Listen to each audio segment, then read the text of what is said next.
हम चुलबुल झा अहाँ सब गोटे के प्रणाम करै छी। आइ हम एकटा बधैया गीत गबै छी। अगर अहाँ सबके पसंद आवे तो हमरा चैनल के लाइक शेयर एंड सब्सक्राइब कर देबै। आइ काल्हि तऽ जनउ मूड़न के दिन चलिए रहल छै, तहन ननद भौजाई के नोक झोंक होबे करै छै। तहन ई बधैया गीत सुनू। सुना ननदो के भैया ननदिया हम ना बजाएब हो। सुनो ननदी के भैया ननदिया हम ना बजाएब हो। तू ही तए राजा जइहा बजरिया, तू ही तए राजा जइहा बजरिया। गुड़ और सौंठ ले अइहा ननदिया हम ना बजाइब हो। गुड़ और सौंठ ले अइहा ननदिया हम ना बजाइब हो। सुनो ननदी के भैया ननदिया हम ना बजाइब हो। तू ही तए राजा छनिहा बघड़िहा, तू ही तए राजा छनिहा बघड़िहा।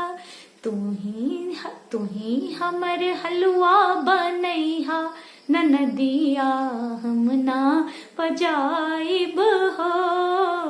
तू ही हमर हलवा बनैहा ननदिया हम ना बजाइब हो। सुनो ननदी के भैया ननदिया हम ना बजाइब हो। तू ही तए राजा कमर दबैहा, तू ही तए राजा कमर दबैहा। तू ही हमर पैर दबैहा ननदिया हम ना बजाइब हो। तू ही हमर पैर दबैहा ननदिया हम ना बजाइब हो।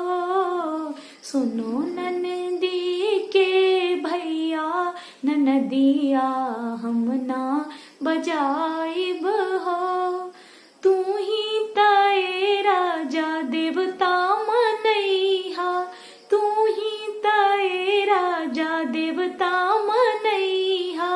तू ही हमर छठी पूजैहा ननदिया हम ना बजाइब हो। तू ही हमर छठी पूजैहा ननदिया हम ना बजाइब हो। सुनो ननदी के भैया ननदिया हम ना बजाइब हो। अगर पसंद आए तो हमारे चुलबुल झा चैनल के सब्सक्राइब कर देबै। अगर कोनो गलती हो गेल हुए तो हमरा कमेंट करके बताबी, तकर हम सुधार करब। धन्यवाद।